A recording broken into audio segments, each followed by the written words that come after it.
Tandaan mo to, hindi sa lahat ng pagkakataon nakakatagpo tayo ng tadhana.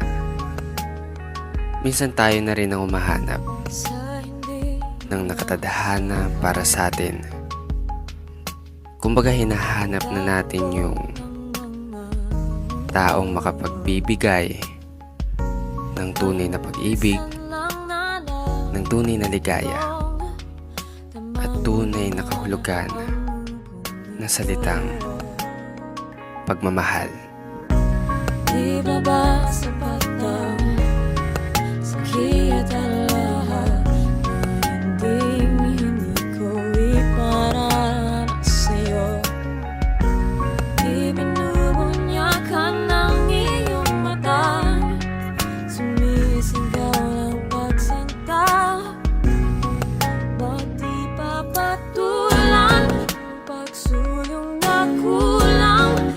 Tayo umaasang hilag at kanluran, ikaw ang hantugan at bilang kanlungan mo, ko ang sasagip sa'yo.